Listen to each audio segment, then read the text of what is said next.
सजनों और देवियों, जिनको मैं अभी बुलाने के लिए निमंत्रण देने जा रहा हूँ, मैं समझता हूँ कि ये क्षण मेरे लिए अलौकिक होए जा रहा है। अगर हो सके तो कोई इसे कैद कर ले, परंतु समय की गति ऐसी है कि उसको गति को कोई रोक न पाया है। मैं अभी जिनका आपके लिए परिचय कर रहा हूँ वो किसी परिचय के मोहताज नहीं हैं। स्वामी माधवानंद जी महाराज सनातन वैदिक परंपरा एवं रामकृष्ण मिशन के एक स्वतंत्र स्वामी तथा एक आदर्श और दृढ़ सन्यासी हैं। सन्यास लेने से पहले उन्होंने फिजिक्स में ग्रेजुएशन किया।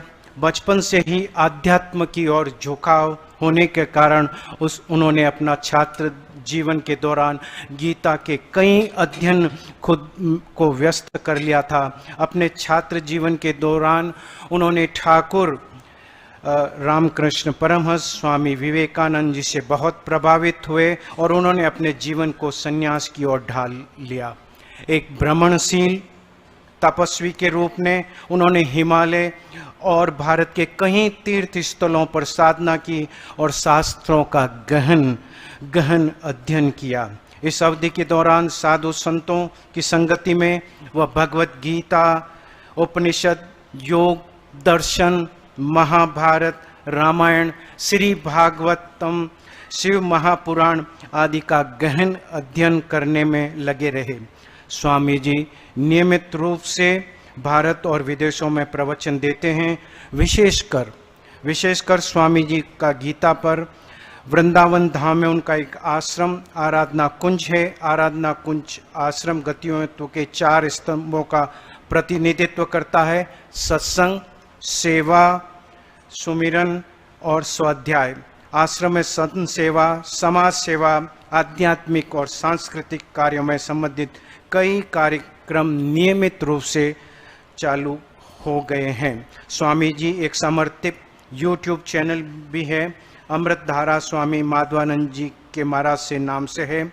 आपको जब भी समय मिले आप YouTube में जाकर उनके प्रवचन और उसका आनंद ले सकते हैं। स्वामी जी खुद को पूरी तरह आत्मनो मोक्षाय जगत हिताय, आत्मबोध और सार्वभौमिक कल्याण के लिए, आदर्श के लिए समर्पित किया है।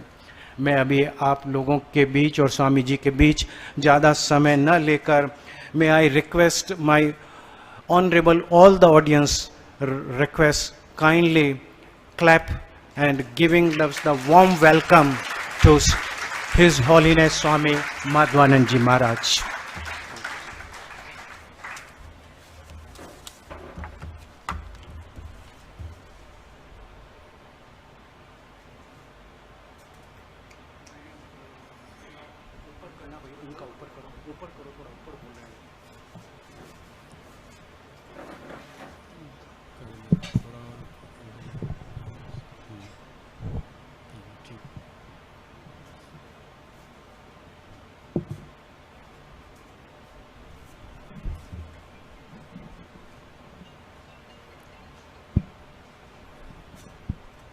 हरि ओम, हरि ओम।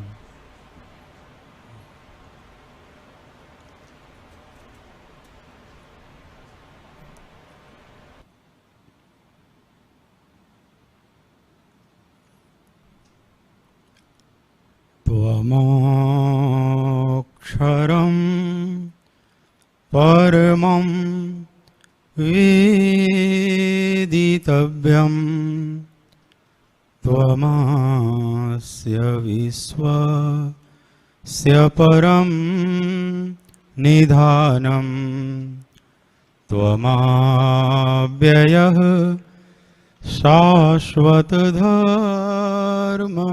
गोप्ता सनातनस्त्वं पुरुषो मतो मे वायुर्यमोऽग्निर्वरुणः शशाङ्कः प्रजापतिस्त्वं प्रपितामहश्च नमो नमस्तेस्तु सहस्रकृत्वः पुनश्च भूयो पि नमो नमस्ते। बोलिए भक्तवत्सल भगवान की।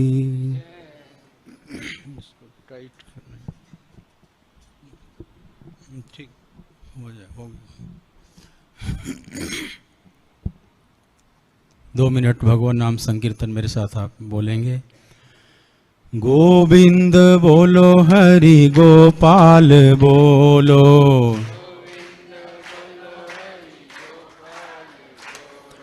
गोविंद बोलो, हरि गोपाल बोलो,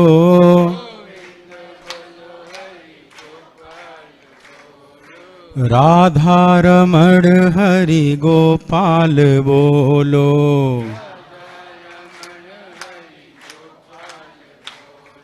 राधा रमण हरि गोपाल बोलो,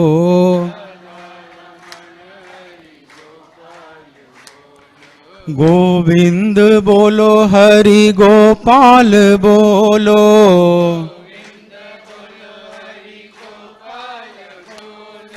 गोविंद बोलो बोलो गोपाल बोलो,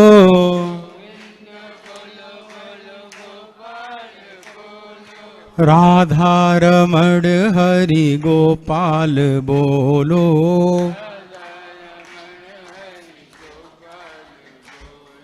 राधा रमण हरि गोपाल बोलो, पाल बोलो। बोलिए भक्तवत्सल भगवान की।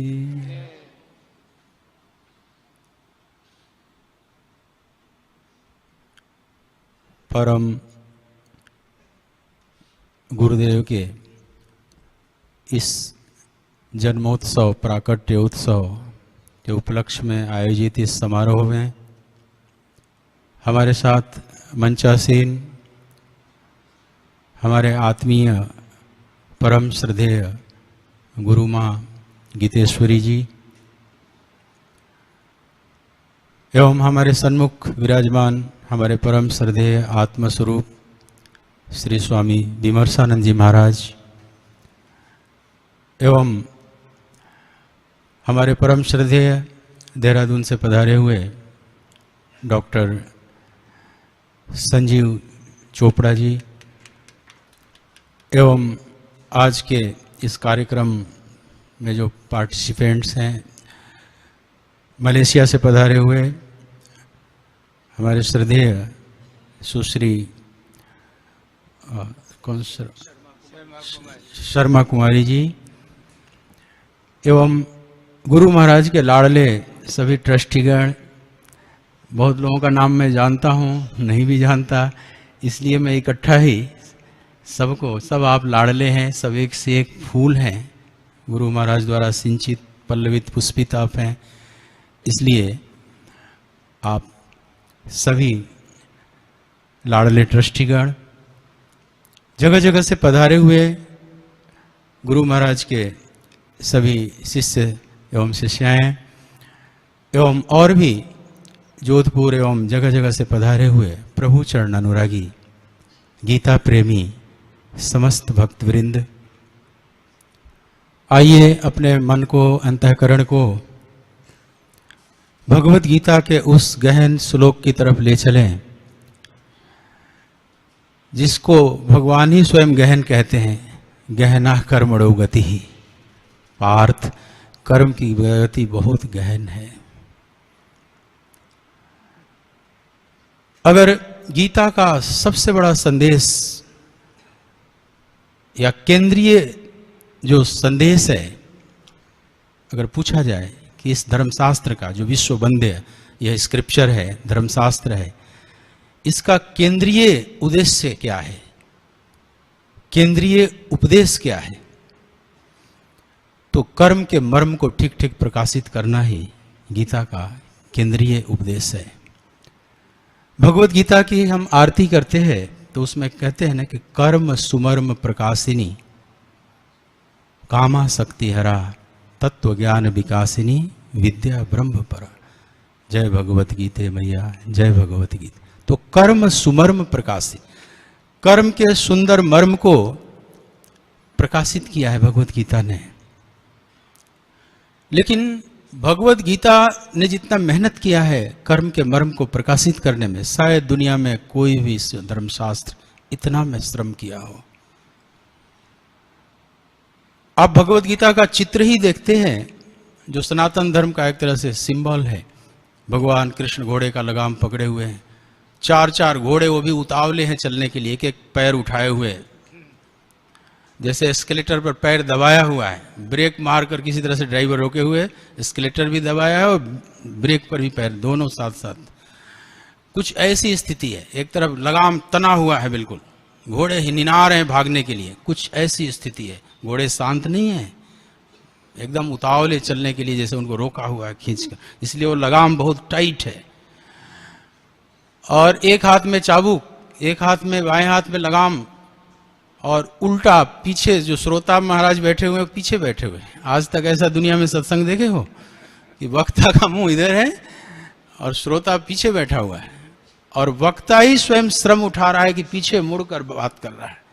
उसमें महान करुणा का दर्शन करो, अर्जुन के प्रति कितनी करुणा से भरे हुए हैं। और अर्जुन तो माध्यम है, पूरी मानवता के प्रति अर्जुन को माध्यम बनाकर भगवान ने यह संदेश प्रसारित किया है।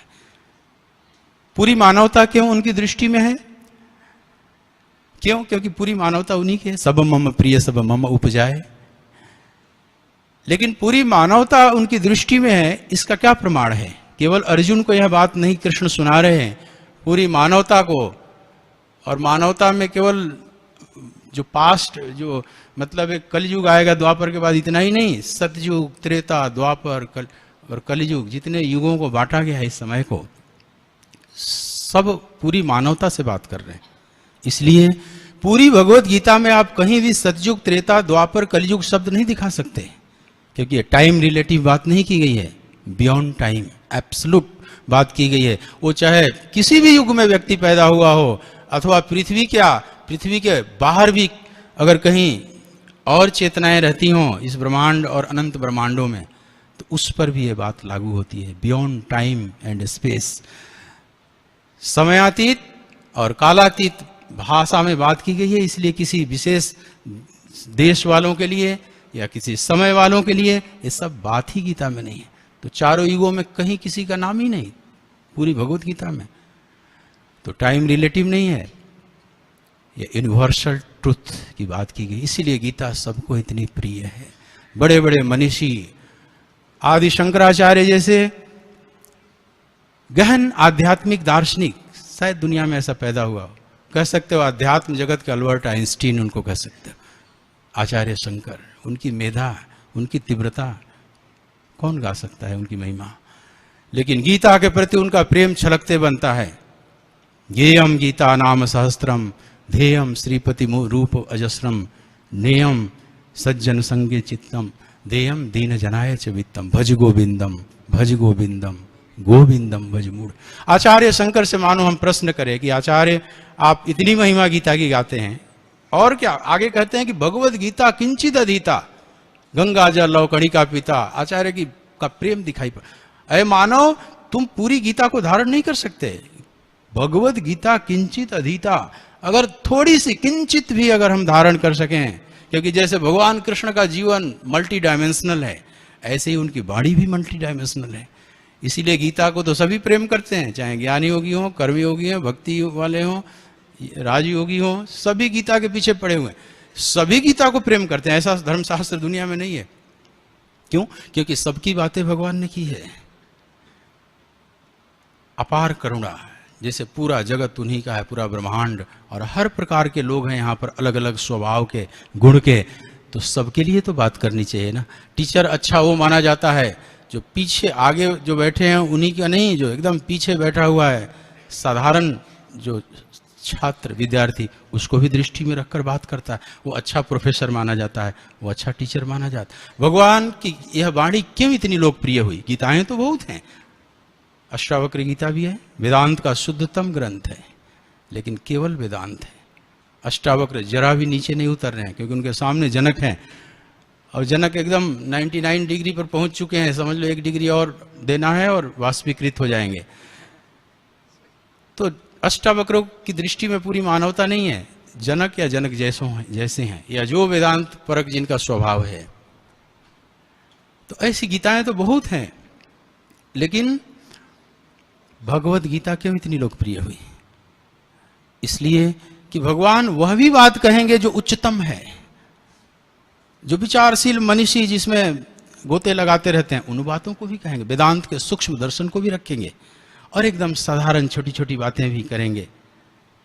आहार विहार कैसा होना चाहिए, सहन जागरण युक्त आहार विहार से युक्त चेष्टा से, आपको बैठना कैसे साधना में, तो समम काय सिरो गिरोम धार्य चल में है ना, सुचौदय से प्रतिष्ठा पे। जैसे नर्सरी के बच्चे को आप सिखाते हो ना कि बच्चा अपना कैसे बैग ठीक रखना चाहिए, किताबों को कैसे साफ सुथरा, पेंसिल को कैसे शॉर्पनर से छीलना, सब सिखाते हो ना बच्चों को। लेकिन वही बच्चे बड़े हायर एजुकेशन में जाते हैं तो पेंसिल कैसे शॉर्पनर से छीला जाता है वो बताया जाएगा। लेकिन भगवान वह भी बता रहे हैं एकदम कैसे आपको आसन और बैठने का तरीका। अष्टावक्र सब बात ही नहीं करेंगे, क्या है सब नर्सरी की बात करूं, लेकिन कृष्ण की दृष्टि में तो पूरी मानवता है। कुछ लोग ऐसे हैं जो बिल्कुल प्राइमरी, एकदम किंडरगार्टन भी मत कहो, प्ले स्कूल जैसे, एकदम देखने में भले उम्र चाहे जितनी हो गई हो, लेकिन मैं कई बार बात करके देखता हूं तो समझ लो केजी से भी नीचे हैं। वह भी एकदम जैसे लगते हैं अबोध हैं, एकदम कोरा कागज की तरह, या उनके कागज पर बहुत लिपापोती हुई है, कोरा कागज भी नहीं कर सकते, लेकिन अध्यात्म में बिल्कुल जैसे बच्चे की तरह। उनको जैसे कार्टून नेटवर्क दिखा दो वो उन्हें पसंद, जैसे बच्चे कार्टून देखते हैं ना, उन्हें सूक्ष्म अध्यात्म का फिलॉसफिकल एनालिसिस करो तो उन्हें ये बात नहीं जचती। भगवान जानते हैं कि पूरी मानवता हमारी उत्पत्ति है, संतति है, तो सब छोटी छोटी बातों से लेकर और उच्च अध्यात्म की बात। इसीलिए आचार्य शंकर जैसे भी गोता लगाते, स्वामी विवेकानंद जैसे भी अत्यंत तीव्र आधुनिक सन्यासी, एक्स्ट्रा मॉडर्न सन्यासी, विवेकानंद की आज भी बात पढ़ो तो लगता है पुरानी नहीं है, 100-150 साल पहले बोला गया वो बात आज भी मैं देखता हूं तो आज भी जैसे समय से आगे बढ़कर बात करता है महापुरुष।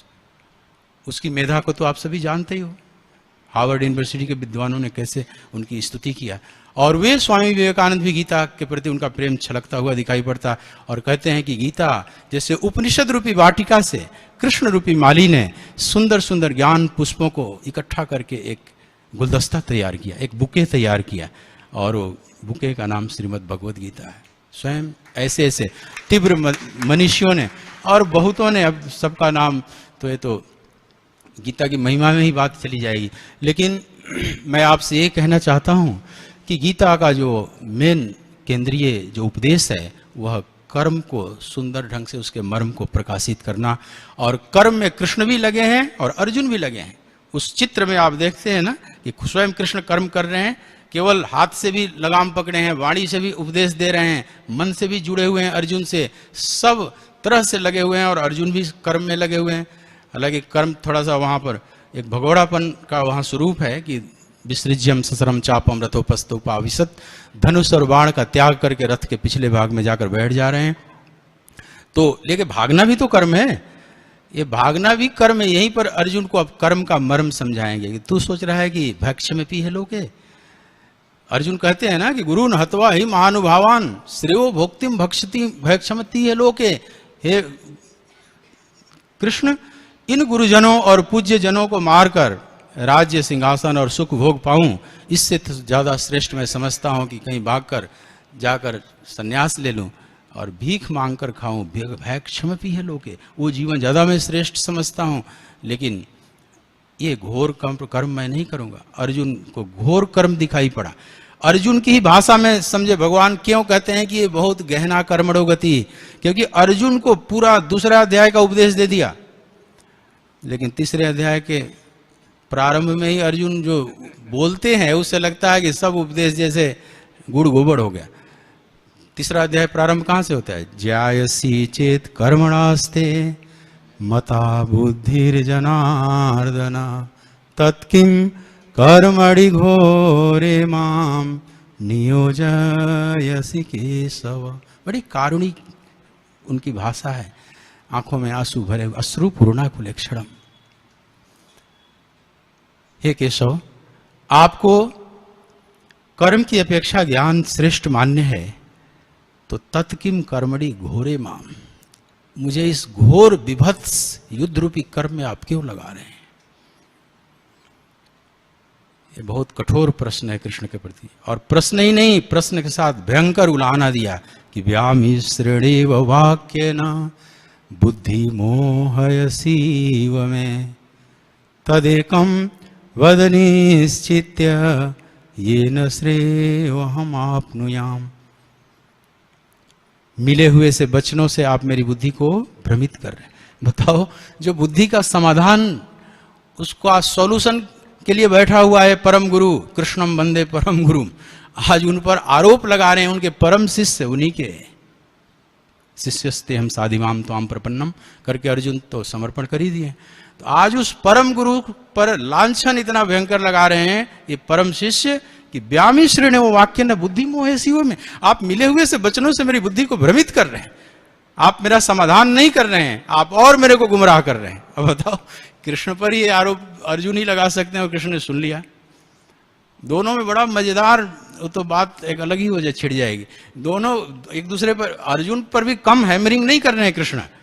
क्लैब्यमास गम पार्थ नय तत्त्वह्युपपद्यते क्षुद्रम हृदय दौर्बल्यम त्यक्तोत्तिष्ठ परंतप।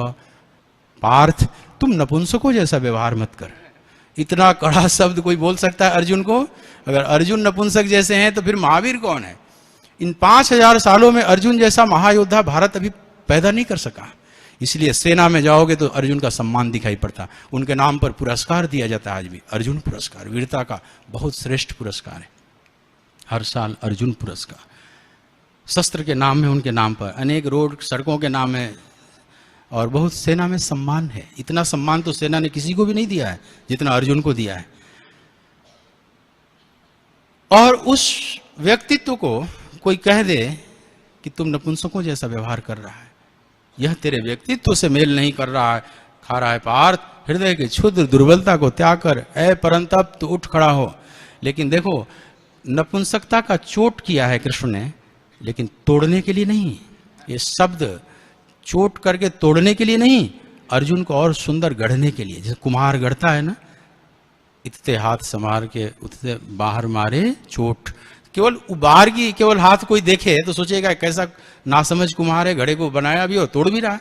अगर भीतर वाला हाथ ना देखे, नहीं, तोड़ नहीं रहा और सुदृढ़।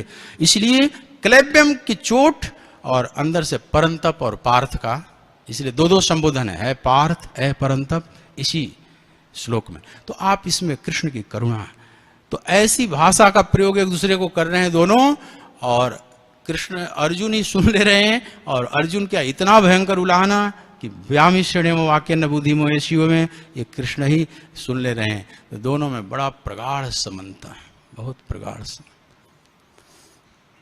तो यह जो गहना कर्मणो गति, यह जो पूरा श्लोक हम लेते हैं, 17वां श्लोक है 4थे अध्याय का। कर्मणो ह्यपि बोधव्यम बोधव्यम च विकर्मणः अकर्मणश्च बोधव्यम गहना कर्मणो गति। हालांकि ये 3 श्लोक एक लड़ी कड़ी में है। पूर्ण श्लोक होता है तब इससे पीछे और एक आगे का श्लोक। किम कर्म किम अकर्मेति कवयोप्यत्र मोहिता तते कर्म प्रवक्ष्यामि यज्ञात्वा मोक्षसे शुभात्। और उसी क्रम में कर्म कर्म विकर्मण 17वां और 18वां फिर बोलते हैं कर्मण्य कर्म यः पश्येत् अकर्मणि च कर्म यः स बुद्धिमान् मनुष्येषु स युक्तः कृत्स्न कर्म कृत्। ये तीनों श्लोक एक में लेकर समझना चाहिए। तो अब भगवान ही कई जगह कहते हैं गहना कर्मणो गति कवयो अप्यत्र मोहिता स बुद्धिमान मनुष्येषु। तो जब कृष्ण ही ये बात कह रहे हैं तो माता जी ने, गुरु महाराज ने ठीक ही कहा था कि भाई फिर हम लोग क्या समझा सकते हैं। तो लेकिन फिर भी समझाने का प्रयास तो किया ही जाएगा, इस पर प्रयास तो चलता ही रहेगा। 5000 साल से चल रहा है और चलता ही रहेगा। यही तो सनातन धर्म का सौंदर्य है कि गीता पर भाष्य टीकाएं लिखी जाएंगी, कमेंट्रीज होते ही रहेंगे। दुनिया में कोई ऐसा स्क्रिप्चर नहीं जिस पर इतनी कमेंट्रीज हुई हो जितनी भगवत गीता पर। 8,500 से ऊपर तो अभी उपलब्ध है अनेक भाषाओं में, और कितने गुमनाम हैं जिनको कोई नहीं जानता। बहुत से लोग लिखते रहते, कुछ लोग बौद्धिक खुजलाहट मिटाने के लिए भी लिख लेते हैं। एक फिजिक्स के प्रोफेसर एक बार दिल्ली में मिले, हमें प्रेजेंट किए गीता की, महाराज जरा देख लो पलट पुलट के, कुछ सुझाव देने लायक हो तो। मैं दंग रह गया। मैंने कहा कि मेरे को पूरी गीता याद है, मैंने आज अभी भी हिम्मत नहीं कर पा रहा हूँ गीता पर लिखने की कमेंट्री। मेरा यूट्यूब चैनल आप देखोगे तो 80 एपिसोड में खाली दूसरे अध्याय पर बोला गया, 1.25 घंटे, लगभग 100 घंटे तो मैंने दूसरे अध्याय पर बोला है। कभी सुनना। तो फिर भी मैंने भाष्य नहीं लिखा गीता पर। तो आप कैसे प्रोफेसर महोदय आपने हिम्मत कर दिया? तो उसने सच्चाई फिर बोल दिया कि महाराज अब देखा फिजिक्स में तो कोई बहुत बड़ा इन्वेंशन करके मैं नोबेल प्राइज तो पाने वाला हूँ, कोई एक साधारण प्रोफेसर ही रह के मर जाऊंगा। अब मैं सोचता था कि मेरा नाम अमर रहे, कुछ ऐसा लिख जाऊं कि लाइब्रेरी में लोग कैटलॉग में ढूंढें और मेरी भी किताब निकाल कर पढ़ें।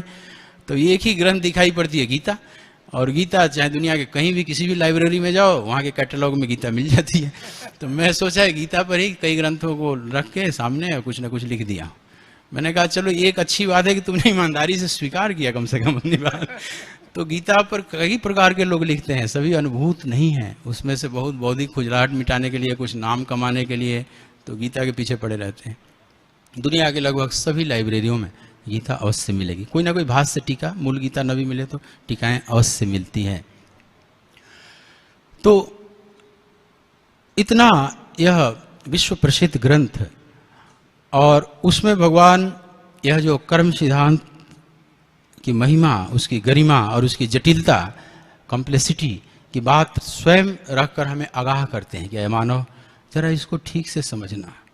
और केवल मानव को ही नहीं, वो जो सामने अर्जुन, सामने क्या पीछे जो बैठे हुए हैं रथोपस्थोपाविशद, उन पर भी ये चोट है कि किम कर्म किम अकर्मेति कवयो पेत्र मोहिता। हे पार्थ, कर्म क्या है अकर्म क्या है इसको ठीक ठीक समझने में बड़े बड़े बुद्धिमान भी मोहित हो जाते हैं। तो अर्जुन को भी चोट कर रहे हैं इशारे में कि तुम भी बुद्धिमान हो, इसमें तुम्हारी भी गणना है। अर्जुन कोई साधारण नहीं, हाईली इंटेलेक्चुअल प्रतिभा है उस समय के। गुरुकुल के, द्रोणाचार्य के गुरुकुल का नंबर 1 का शिष्य है ना। एकाग्रता तो इतनी थी कि द्रोणाचार्य भी दंग रह गए, जिसको लक्ष्य केवल दिखाई पड़ता था, चिड़िया की आंख, चिड़िया भी नहीं दिख रही, द्रोणाचार्य भी दंग रह गए कि ऐसा शिष्य। द्रोण भी अपने आप को गर्वान्वित महसूस कर।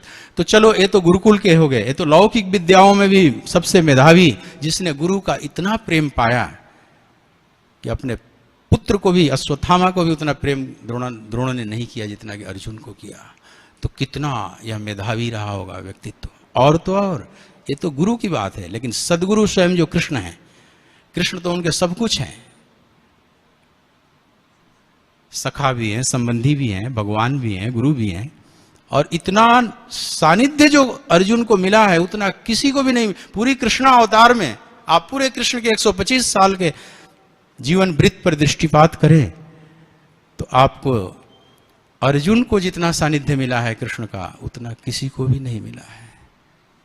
आहार सैया, वृंदावन में तो बस 11 साल रहे, फिर मथुरा गए, फिर वहां से गुरुकुल गए, फिर तो द्वारका, और फिर बार बार हस्तिनापुर इंद्रप्रस्थ आना जाना।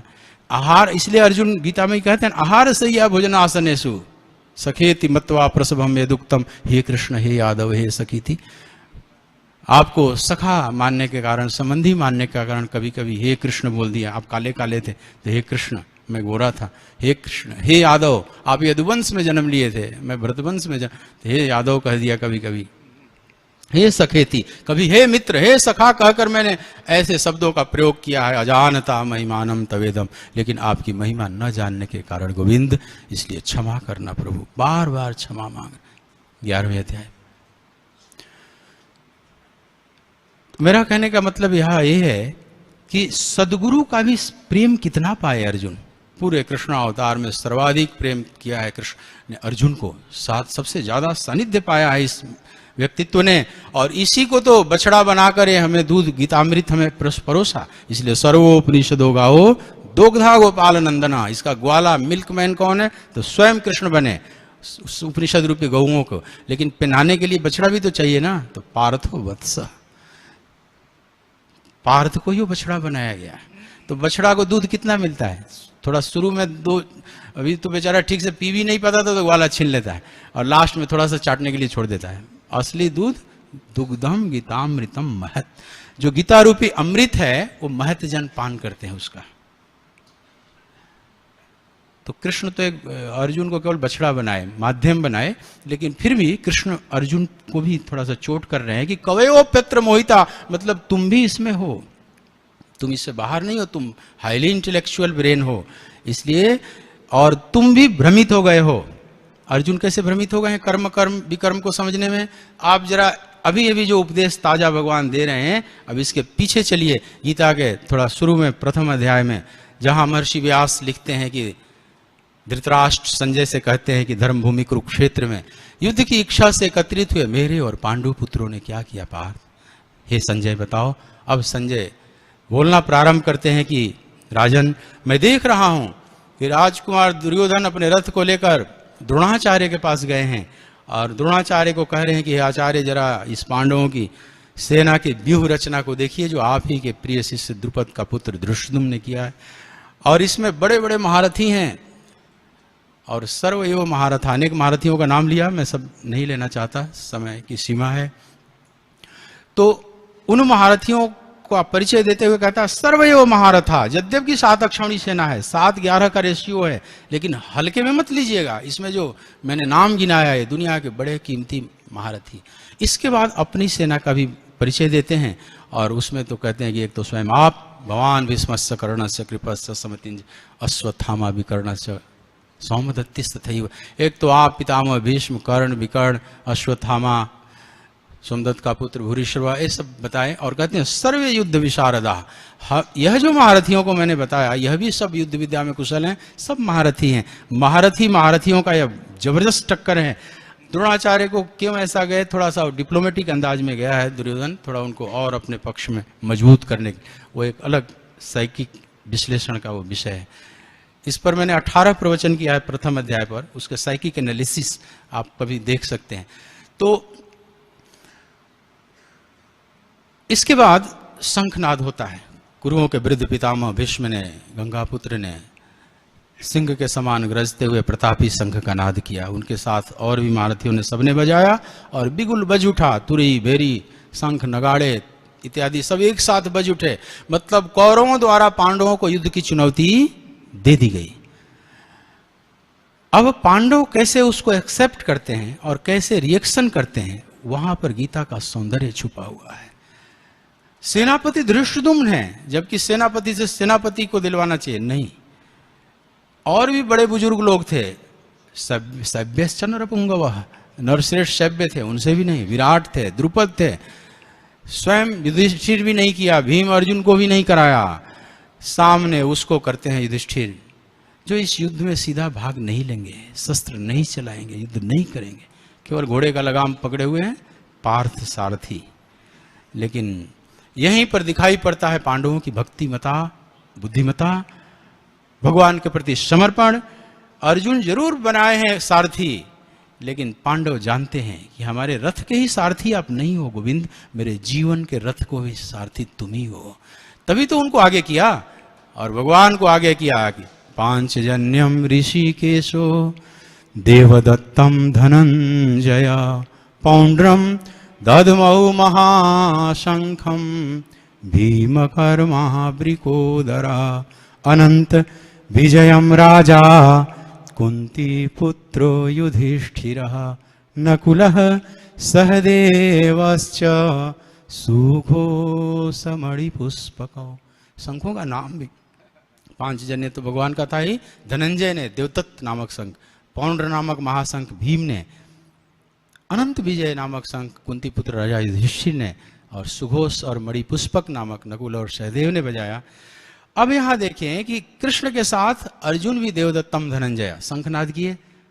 शंखनाद करने का मतलब युद्ध की चुनौती को एक्सेप्ट कर लिया, स्वीकार कर लिया। इसका मतलब ये हुआ कि अभी तक युद्ध करना, यह युद्ध रूपी कर्म घोर नहीं दिखाई पड़ रहा है अर्जुन को, यह धर्म युद्ध दिखाई पड़ रहा है।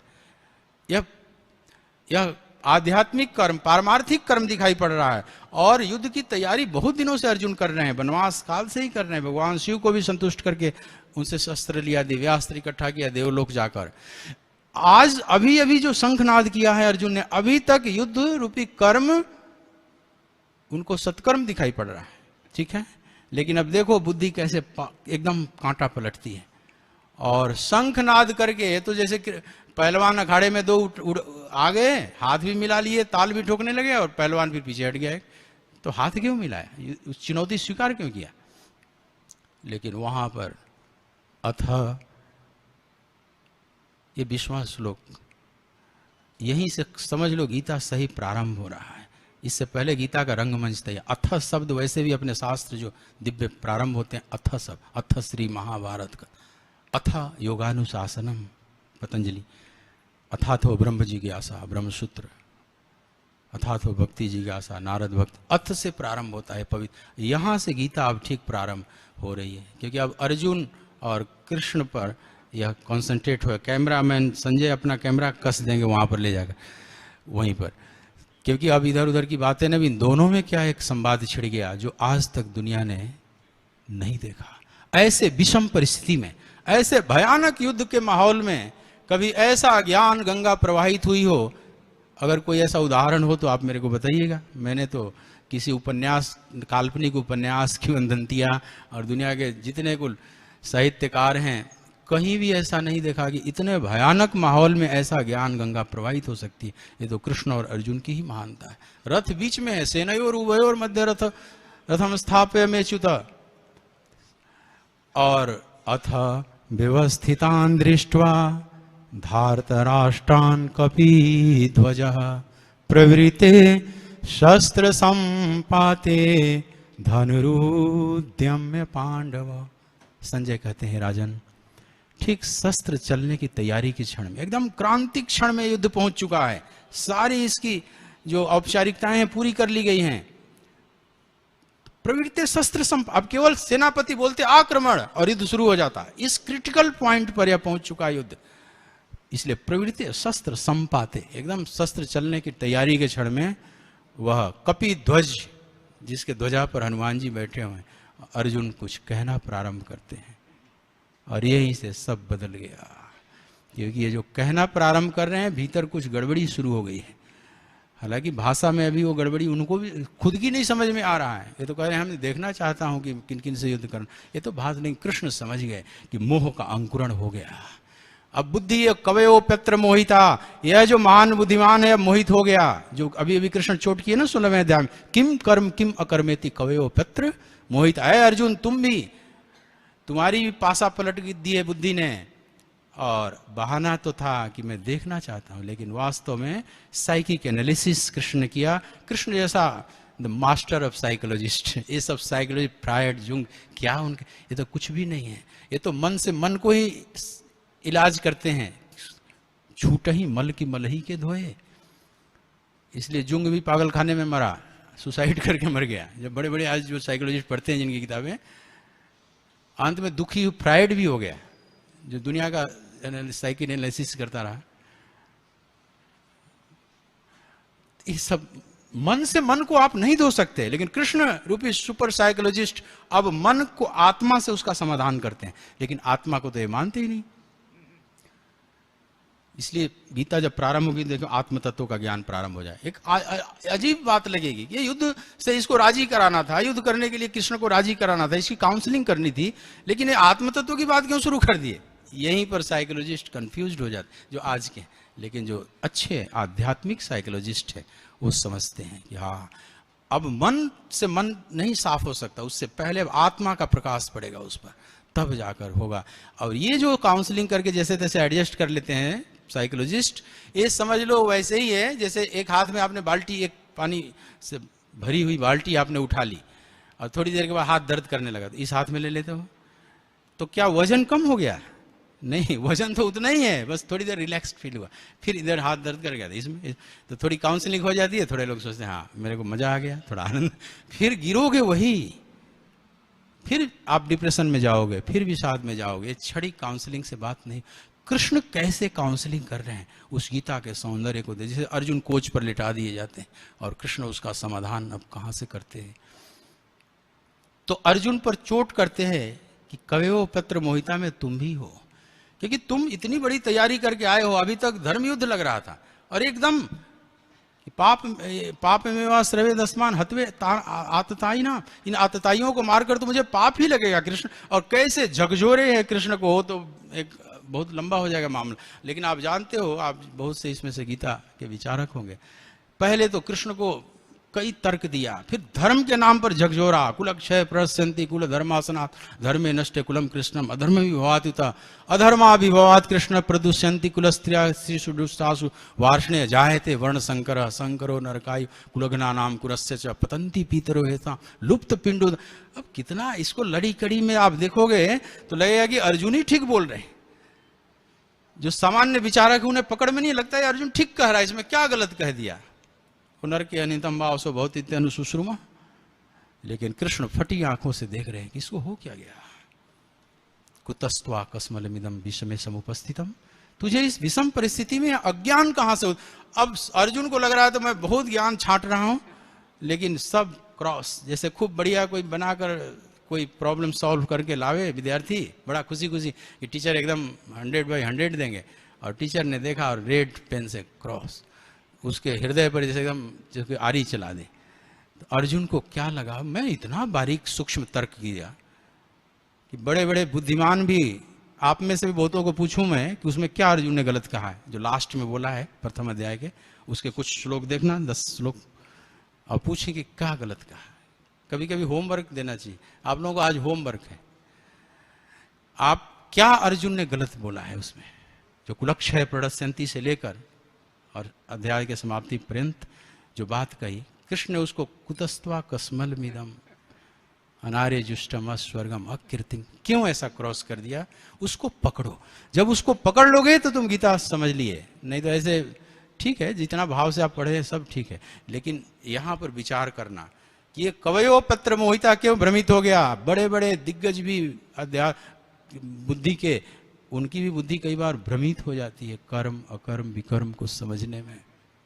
तो अर्जुन पर यह चोट है कि तुम भी भ्रमित हो। अभी तक बढ़िया लग रहा था, धर्म युद्ध लग रहा था, धर्म युद्ध लग रहा है, मेरे को ही तर्क दे रहा है, फिर नैतिक तर्क देने लगे। भीष्म द्रोण ऐसे कथम भीष्म हम संख्य द्रोणम च मधुसूदन, चलो आप उन धर्म वरम की बात मेरा ज्ञान समझ लो, लेकिन नैतिक दृष्टि से भी समझो तो इस भीष्म पितामह पूज्य द्रोणाचार्य, इनके समक्ष में अपने बाणों के रुख को कैसे कर पूजा रहा हरिसूदन, हे हरिसूदन हे मधुसूदन, ये सब पूज्य हैं। अब नैतिक बातों को कहने शुरू किया, लेकिन फिर भी कृष्ण एक नहीं सुनने। तब अर्जुन समर्पण करते, कार्पण्य दोषोपहत। लेकिन समर्पण के बाद भी लड़ाई कम नहीं हुई, इसलिए तीसरे अध्याय पूरा स्थित प्रज्ञ तक बोले चले गए कृष्ण। दूसरे अध्याय में जितना बोलना था काफी बोल गए। मेरे देखे दूसरा अध्याय अगर आप समझ लो और पहला अध्याय गीता का, तो बाकी गीता तो अर्जुन के तो आरोप लगा दिए ना, तो आगे गीता बढ़ी, नहीं तो स्थित प्रज्ञ तक बोल गए। इसीलिए मैंने ज्यादा मेरे को भी आनंद आया, इसीलिए मैं भी नहीं सोचा था। कोरोना काल में 80 एपिसोड चला गया खाली दूसरे अध्याय पर। कभी आप सुनना, उसमें अनेक परत दर परत विश्लेषण है, वो मैं भी जानबूझ के ऐसा नहीं बोला, लेकिन चलता चला गया क्योंकि समय का बंधन नहीं था। तो गीता तो बड़े ठहर के विचार विमर्श करने की चीज है। तो दूसरे अध्याय में कुछ सब कह दिया, लेकिन सब मामला बिगड़ गया, किसी काम का नहीं। क्योंकि तीसरे अध्याय के प्रारंभ में व्याभिश्रेण वाक्य ना, आपको ज्ञान की अपेक्षा, ज्ञान श्रेष्ठ है कर्म की अपेक्षा, तो मुझे घोर कर्म में केवल घोर शब्द प्रयोग, तत्किम कर्मणि घोरे। भगवान शिव को प्रसन्न कर रहे थे, देवलोक में जा रहे थे कुल शस्त्र पाने के लिए, उस दिन घोर नहीं लग रहा था। अभी अभी शंख बजाए देवदत्तम धनंजय, अभी तक घोर। तो बुद्धि कब पांसा पलट दे इधर से उधर, कुछ भी। इसलिए अपने बौद्धिक निर्णय जो आपने लिया है अध्यात्म में, इस पर भरोसा मत करना, कब वो निर्णय बदल जाए, कब क्या हो। इसलिए कवयो पत्र मोहिता। और पार्थ तते कर्म प्रवक्ष्यामि, मैं उस कर्म को ठीक ठीक तुमसे कहूंगा। यज ज्ञात्वा मोक्ष से सुवात। एक बात भगवान ने कही कि यज ज्ञात्वा, जिसको सिर्फ जान लेने से अशुभ से मुक्त हो जाता है जीव, आवागमन के चक्र से। अशुभ क्या है? पुनरपि जननम पुनरपि मरणम पुनरपि जननी जठरे शयनम इह संसारे खलु दोस्तारे कृपया पारे पाहि मुरारे भज गोविंदम गोविंदम भज मूढ़ मते गोविंदम ये शंकर भी कम नहीं है कृष्ण की अपेक्षा, मूढ़ मते करें हम लोगों को है मूढ़ मते, ये भी कम चोट थोड़ी। ऋषियों ने बड़ी मेहनत किया है, कभी कभी ऐसे ऐसे शब्द मारे हैं चोट, जीव उनकी करुणा है, जीव कैसे भी जगे है मूढ़। और जिससे बोल रहे हैं ना 80 साल का बूढ़ा था, ये काशी में छंद निकला सरपट, ये जो उनका छंद प्रवाहित हुआ, वो डुकरिया धातु का व्याकरण याद कर रहा था, ग्रामर व्याकरण, और देखकर हाय हाय शंकर, 16 साल का शंकर हाय हाय करने लगा 80 साल के बूढ़े, अय मूढ़ मते संप्राप्ते सन्निहिते काले नहीं रक्षति डुक्रिन करने। तो फिर वो बूढ़े वृद्ध ने पूछा फिर क्या करूं, तो बोले भज गोविंदम गोविंदम भज मूढ़। मानो आचार्य शंकर से उस बूढ़े ने पूछा होगा, या हम पूछते हैं कि आचार्य ठीक है भज गोविंदम आप कहते हैं, तो मैं कैसे गोविंद का भजन करूं, ये भी तो लगे हाथे बताओ। तो शंकर कहेंगे कि जैसे गोविंद ने कहा। तो हम पूछेंगे कहाँ कहा है, तो बोले यही गीता में कहा है, यही तो गीत है कृष्ण का, भगवान का गीत है यह, इसलिए गेयम गीता। ऐ मानो आचार्य शंकर कहते हैं गेयम गीता, उसको गेय जानो, उस गीता के बिथियों में घूमो, अपनी बुद्धि को खूब घुमाओ, उसके साथ ताश के पत्तों की तरह खेलो, ताश का खेलने वाला फेंटता है ना जैसे, ऐसे श्लोकों के साथ खूब खेलो, खूब फेंटो, गेयम गीता। तो उसको जानो, तो उससे समझ में आया कि भज गोविंदम, कैसे गोविंद का भजन करें। तो इतना आसान नहीं होती बात, इसीलिए यह भगवान भी यहाँ पर कहते हैं कि उस कर्म को, जो कर्म अकर्म विकर्म है, यज ज्ञात्वा, जिसको जान लेने के बाद अशुभ इस संसार से मुक्त हो जाओगे। समय का यहाँ घड़ी वड़ी तो है नहीं, यहाँ तो हमें लग रहा है गड़बड़ हो रहा है तो घड़ी, अच्छा चलो मैं मोबाइल में ही देख लिया, लेकिन समय तो चलो हम बाइंड अप कर रहे हैं थोड़ी जल्दी, लेकिन अभी तो जैसे साजबाजी अभी तैयार कर रहा हूँ मैं, तो ढोलक तबला बजाने वाला होता है ना, अभी तो हथौड़ी ही मार रहा हूँ, ये तो गड़बड़ हो गया। लेकिन चलें थोड़ा बियॉन्ड टाइम आ जाओ, थोड़ा टाइम भूल जाओ थोड़ी देर के लिए। जैसे गीता में टाइम की बात नहीं की है ना, सतयुग कलयुग तेरा, फिर भी मैं ज़्यादा नहीं लूँगा, लेकिन मैं अब प्रयास कर रहा हूँ। भगवान यज ज्ञात्वा कहते हैं, मतलब जिसको जान लेने मात्र से, नोइंग इज इनफ।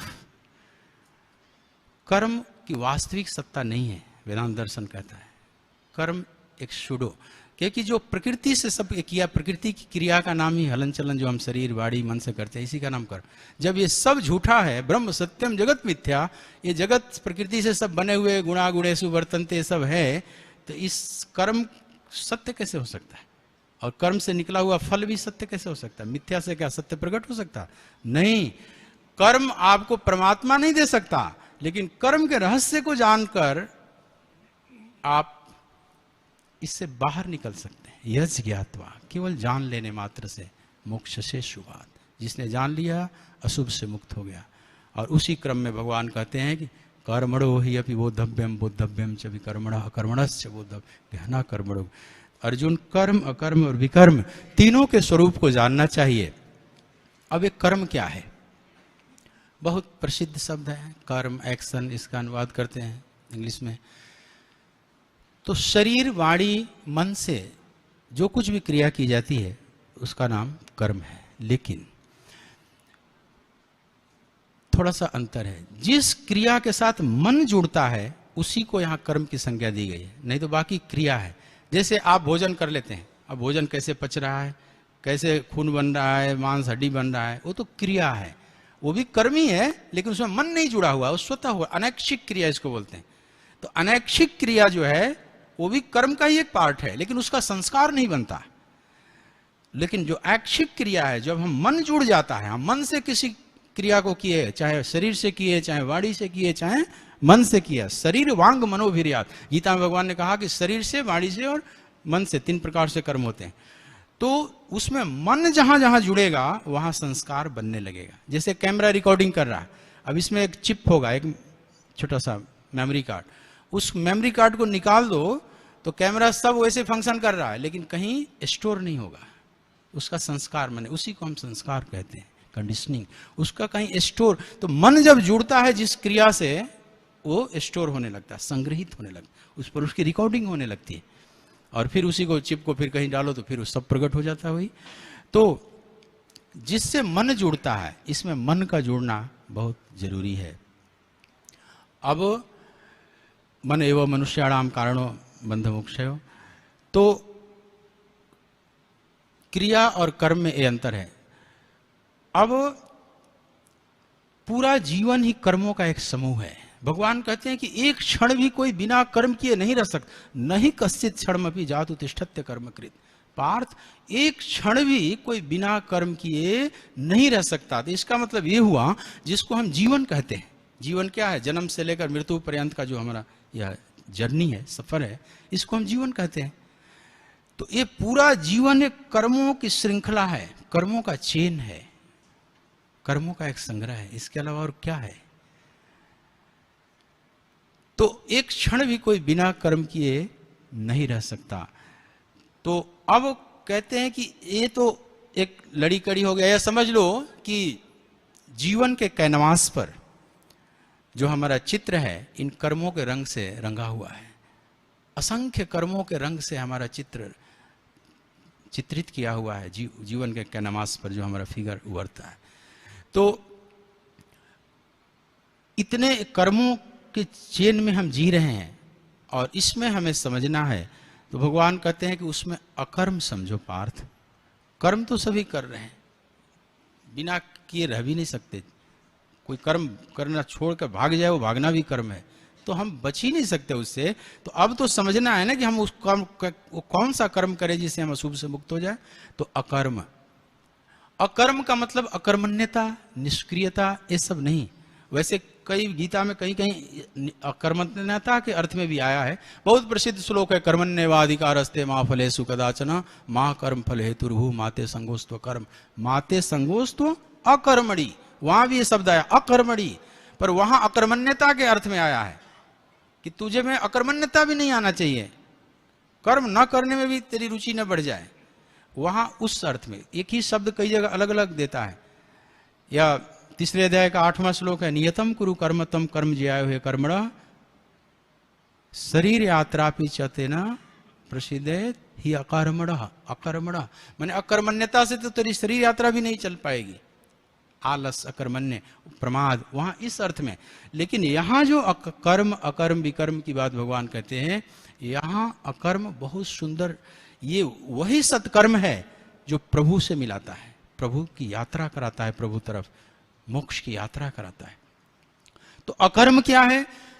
तो अकर्म में से कामना, कर्म में से हम जब कामना को हटा देते हैं, मैथमेटिक्स की भाषा में, फिजिक्स की भाषा में तो कहूं तो कर्म माइनस कामना इजकल टू कर्मयोग, या निष्काम कर्म, निष्काम कर्म कह लें चाहे कर्मयोग कह लें, एक ही बात है। कर्म में से कामना, जैसे कर्म रूपी सर्प से वासना का जहर खींच लिया जाए तो वह सर्प अब नुकसान तो नहीं देगा ना, वो तो शंकर के गले का हार बन जाएगा, वो तो श्रृंगार बन जाएगा।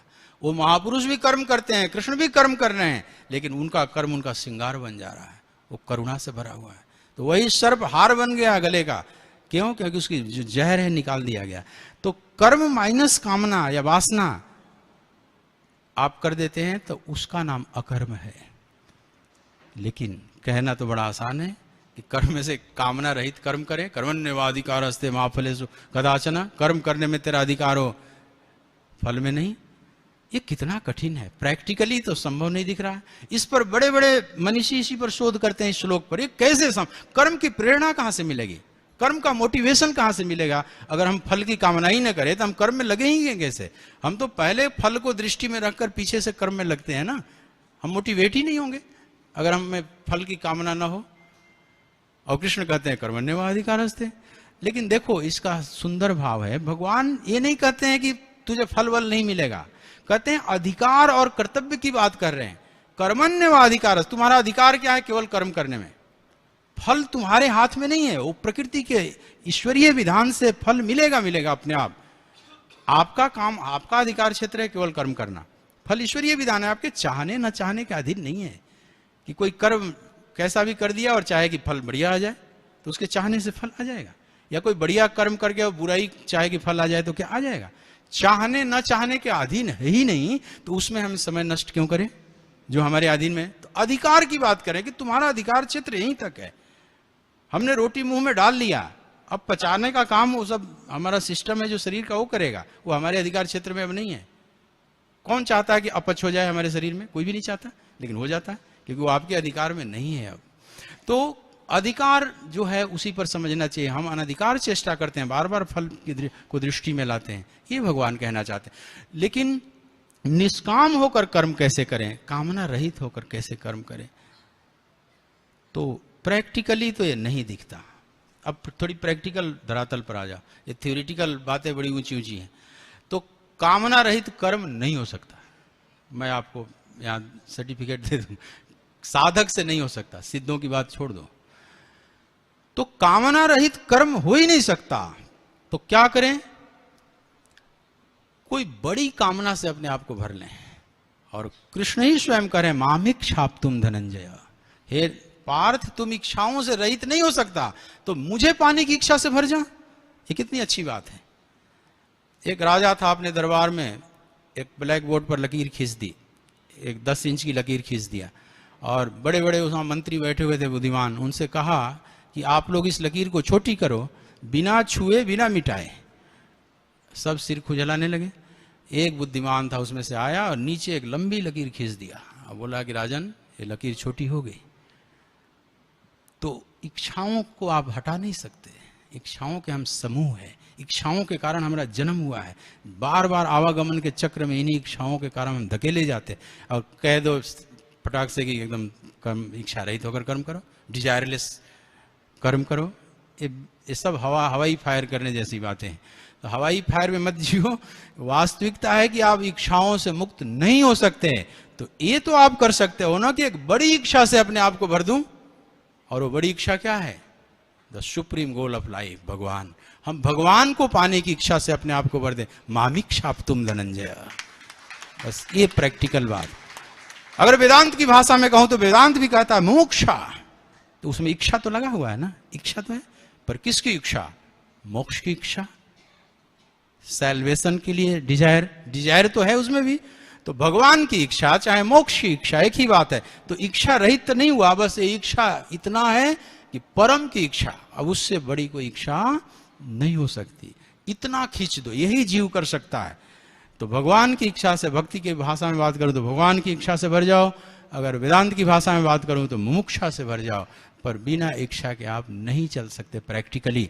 तो कर्म, भगवान कहते हैं अकर्म जो है इसको समझो। अकर्म में से मैंने वासना कामना को माइनस कर दिया गया, यह अकर्म हुआ। लेकिन एक विकर्म भी है। साधक अकर्म के द्वारा आगे बढ़ता है, लेकिन विकर्म क्या है? तो विकर्म का अनेक भाष्यकारों ने निषिद्ध कर्म ही किया है, निषिद्ध कर्म जो नहीं करना चाहिए, कुकर्म सीधी भाषा।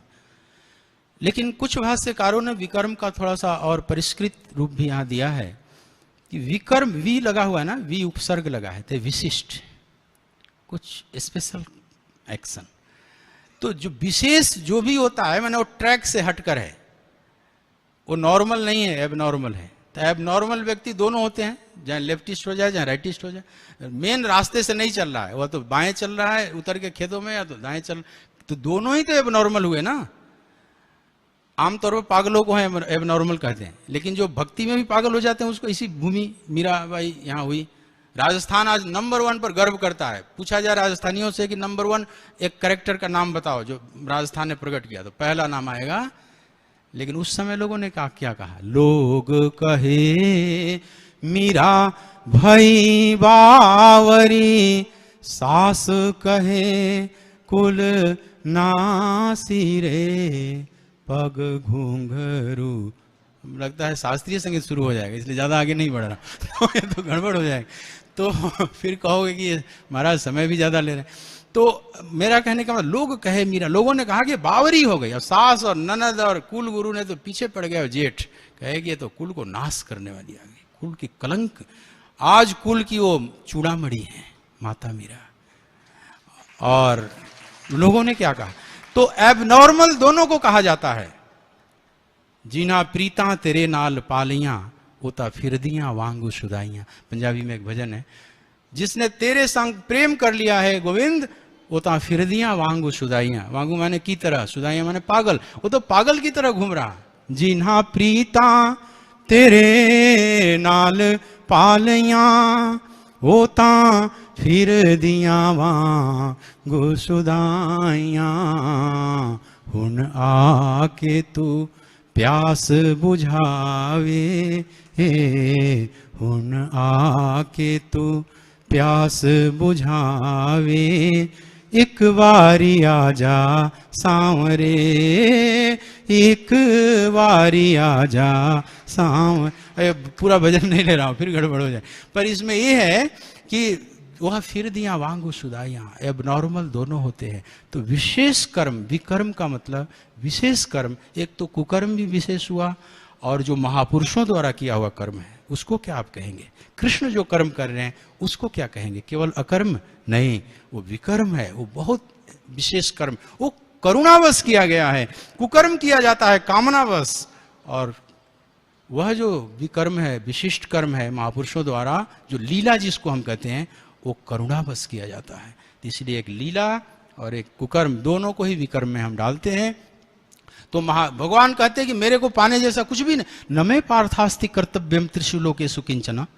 तीनों लोकों में कुछ भी प्राप्त करने जो कि मेरे लिए अशेष नहीं है, लेकिन वर्त एव च कर्मणि, फिर भी मैं कर्मों में बरतता हूं। नान अवाप्तम अवाप्तव्यम, कुछ भी अप्राप्त नहीं है, फिर भी मैं कर्मों में क्यों बरतता हूं? कृष्ण क्यों कर्म कर रहे हैं? तो इच्छावश नहीं, कामनावश नहीं, करुणावश। तो करुणा से जो महापुरुष कर्म करते हैं, आप्त महापुरुषों द्वारा, अवतार पुरुषों द्वारा जो कर्म किया जाता है, वह भी विकर्म है, वो बहुत विशेष कर्म है। और वो लीला, इसीलिए हम राम लीला, कृष्ण लीला, उनके कर्मों को हम लीला कहते हैं, जिसमें कि केवल कामना ही नहीं, कर्ता भी नहीं है, केवल डिजायर ही नहीं, अब डूअर को भी निकाल दो। तो कर्म का असली जो विकर्म का जो पॉजिटिव रूप है, उसको अब फिर मैथमेटिक्स की भाषा में समझो, कर्म माइनस कामना माइनस कर्ता, या डिजायर एंड डूअर। लेकिन डूअर ही कहना पर्याप्त है। क्यों?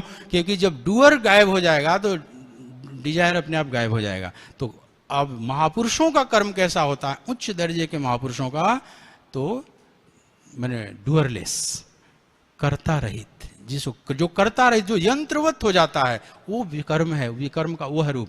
और जब वह महापुरुष यंत्रवत हो जाते हैं, अपना अहम टूट गया, अहम है ही नहीं, तो सर्व के साथ जुड़ जाते हैं, पूरा ये जो एग्जिस्टेंस है उसके साथ तदाकार हो जाते हैं, उनकी आइडेंटिटी हो जाती है। मतलब वो महापुरुष जो करते हैं वो भगवान ही कर रहा है, जो बोल रहे हैं वो भगवान बोल रहे हैं, उनके मुख से अब अपने से कुछ भी नहीं निकलता। ठाकुर रामकृष्ण परमहंस देव इसी अवस्था में कहते थे, माँ आमे यंत्र छे तुम्हें यंत्रिया छे। स्वामी विवेकानंद के गुरुदेव एकदम ऐसा ही महापुरुष, जो अपनी वाणी, उनसे कुछ निकलता ही नहीं था अपने द्वारा, अब मैं सदा के लिए समाप्त हो गया, आमे यंत्र छे तुम यंत्रिया छे। और गीता के मर्म को ऐसे महापुरुष सब जानते हैं। तो यह विकर्म का स्वरूप हुआ। और भगवान थोड़ा सा जो वहाँ एक कम्प्लिसिटी रहती है कि कर्मण्य कर्म यह पश्यत अकर्मणि च कर्म यह, जो कर्म में अकर्म देखता है और अकर्म में कर्म देखता है, यहीं पर लोग पेंच लगाते हैं, action in action in action action, इसमें लगे रहते हैं दिन भर। तो कर्म में अकर्म देखने का मतलब है, भगवान ये कह रहे हैं कि यह जो कर्म कर रहा है लेकिन उसमें से कामना को रहित कर दिया है, तो अकर्म हो गया है। काम डिजायरलेस होकर, या मुझे मेरी पाने की इच्छा से भरकर जो कर्म कर रहा है पार्थ, वह कर्म में अकर्म देखना हुआ। मतलब साधक साधना करें, मन इसी को आराधना कहते हैं, भजन कहते हैं, कर्म में अकर्म देखना। हम कर्म करें लेकिन केवल प्रभु प्रीत्यर्थ, ईश्वरार्थ कर्म करें, अपने लिए नहीं, स्वार्थ के लिए नहीं, अपना या उस अर्थ में स्वार्थ, अपने मुक्ति के लिए, तो वह कर्म अकर्म हो जाता है। तो कर्म करे लेकिन कामना रहित होकर, तो कर्म में अकर्म देखे, और जो अकर्म में कर्म देखे, अब धीरे धीरे करते करते साधक एक अवस्था में पहुंच जाता है, सिद्धा अवस्था में चला जाता है उसके करीब। तो अब धीरे धीरे कामना ही गायब नहीं हुई, अब कर्तापन भी उसका धीरे धीरे खत्म होता चला जा रहा है, कर्तापन उसका धीरे धीरे डिजॉल्व होता चला गया, और अब जो बचा वह वाणी का विषय नहीं। तो ऐसे महापुरुष अकर्म में कर्म, अब जो कर्म होगा वो करुणा के वशीभूत होकर होगा। जगत के प्रति करुणा से भर जाते हैं, क्योंकि सारा जगत उनको अपना ही दिखता है। और अब उनके द्वारा जो अकर्म में कर्म होता है, मतलब अब जो डिजायरलेस डूअरलेस जो कर्म होता है, कामना और कर्तृत्वाभिमान रहित होकर, वही असली करुणा वाला कर्म है, लीला है। तो जो अकर्म में कर्म देखता है, अकर्म वाला जो कर्म करता रहित कर्म है, वो सब बुद्धिमान मनुष्यसु, वही संपूर्ण मनुष्यों में बुद्धिमान है। असली इंटेलेक्ट उसी के पास है, सब बुद्धिमान, बाकी सब बुद्धू हैं। चाहे वो कितना व्यापार में कितना भी बुद्धि लगा दे, चाहे कहीं मंगल ग्रह पर भी चला जाए, ये अलग चीज है, लेकिन सब बुद्धिमान वह बुद्धिमान है जो कर्म में अकर्म और अकर्म में कर्म को समझ लिया और सयुक्त कृष्ण कर्म कृत। कृष्ण माने संपूर्ण, वही संपूर्ण कर्मों को करने वाला होता है, वही समग्रता से अब वह सर्व के साथ एक हो गया। अब वो अपना कुछ नहीं बचा। लाली मेरे लाल की जित देखूं तित लाल, लाली देखन मैं गई मैं भी हूं। तो अब वो जो शेष बचा, अब वो सर्व ही बच जाता है, उनके माध्यम से वो परमात्मा ही बोल रहा है, वे है नहीं। तो अब वो जो भी कर रहे हैं वो समग्र रूप से कर रहे हैं, क्योंकि न कामना है, न कोई अहम है, न कोई ईगो है, न कुछ भी है। तो अब वो जो कर्म करते हैं तो पूरा ही कर्म करते हैं, एकदम समग्र रूप से। जीव समग्र रूप से कर्म नहीं कर सकता।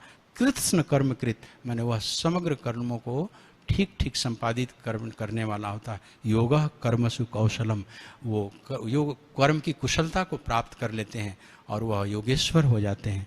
तो योगेश्वर की ये वाणी मैंने थोड़ी सी आपसे बात कही, और क्षमा करना थोड़ी समय आगे हो गया है मेरे को लग रहा है, लेकिन अभी समझ लो अभी मैं भी अभी तबला ठोक ही रहा हूँ।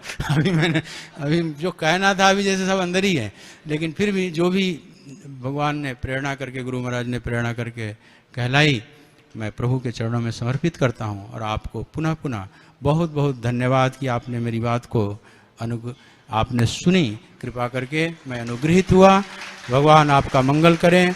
होली के उत्सव की बहुत बहुत शुभकामना मैं वृंदावन धाम की तरफ से आपको देता हूँ, और गुरु महाराज के जन्मोत्सव की बहुत बहुत शुभकामना। इन्हीं शब्दों के साथ वाणी को विराम दूं। बोलिए भक्तवत्सल भगवान की जय। स्वामी जी, हम सभी कृत्य हो गए। प्रपन्न पारिजाताय तोत्र वेत्रय कृपाणये ज्ञान मुद्रा